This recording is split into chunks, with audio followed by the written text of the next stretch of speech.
So we have filed 2 Supreme Court briefs on petitions for certiorari that have been filed in the case. So one is the case involves Dr. Rebecca G. versus the June Medical Services.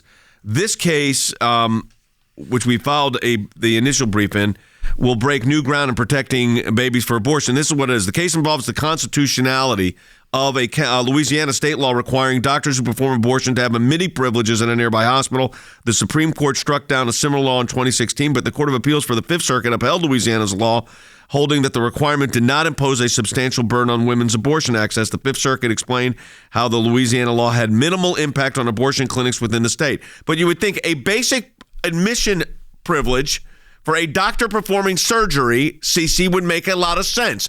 If you were having another ambulatory medical procedure, usually admission privileges would be part of the deal. Right. But Planned Parenthood and sense don't go in the same sentence ever. Nothing they do is logical.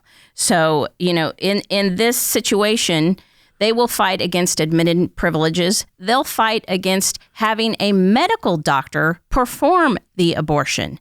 They will fight against sterile operating rooms. They fight against anything that is common sense to protect a woman in this situation in a medical procedure. They fight against all of them because all they want is abortion. Basic, hospital inspection, ambulatory surgery centers, these kind of things, Jordan, would normally be not even an issue. Who would challenge whether the state has the right to come in and check this? But in this case, it's abortion. You can't touch it. Can't touch it. Can't check this. Can't look into this matter. Can't have your admitting privileges. That you don't have to be like a normal doctor and have admitting privileges into a hospital somewhere, or especially a doctor who's performing surgical procedures in their office. This is not like a pediatrician's office.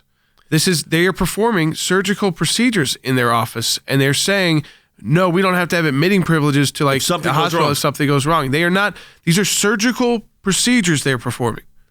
I don't think they dispute that. I mean, they just want to play it, but they just want to be treated differently because they think if you're trying to do anything to them, you must be trying to shut us down, even when you're just trying to hold them to the normal standards that every other one has to stay. And you know why they don't like these procedures? Money. People need to understand just how big of a business it is. Their own numbers, Jay, are that they have $1.7 billion of revenue, and more than $560 million of that comes from the American taxpayers. Jay, last year, they reported $245 million of profit. Look, I'm not opposed to profit generally, but this is a business. This is not a women's health care service. This is a business, and it's rooted in abortion.